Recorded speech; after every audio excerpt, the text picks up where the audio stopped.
អូខេសួស្តីបងប្អូនទាំងអស់គ្នាសូមស្វាគមន៍ដែលចូលមកកាន់ Channel នេះដោយសារមួយរយៈនេះខ្ញុំមានបញ្ហាសុខភាពមិនអាចធ្វើការផលិតវីដេអូបង្រៀនបានអញ្ចឹងគឺយើងខានជួបគ្នារយៈពេលយូរហើយ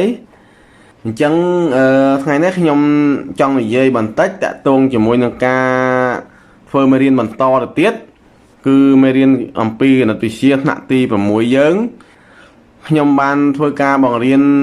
ពីវីដេអូមុនគឺបានដល់មេរៀនទី10នៅត្រឹមទំព័រទី69ណាអញ្ចឹងចំពោះមេរៀនដែលនៅសល់គឺចាប់ពីមេរៀនទី10ចាប់ពីត្រង់ទំព័រទី70ទៅហ្នឹងគឺខ្ញុំនឹងធ្វើការបង្រៀន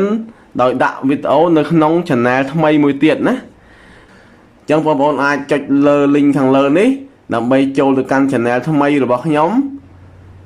ដោយសារ Channel ចាស់នេះគឺយើងមិនអាចធ្វើការ comment ឬក៏ឆ្លើយឆ្លងគ្នាបានអញ្ចឹង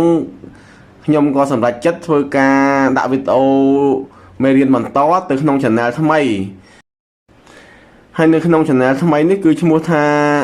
KT AZ Math Tips អញ្ចឹងខ្ញុំនឹងបន្តមេរៀនបង្រៀនគណិតវិទ្យាថ្នាក់ទី6ហ្នឹងទៅក្នុង Channel ថ្មីនឹងបន្តទៀតអញ្ចឹងបងប្អូនអាចចូលទៅមើលក្នុង Channel ថ្មីទាំងអស់គ្នាបាទសូមអរគុណ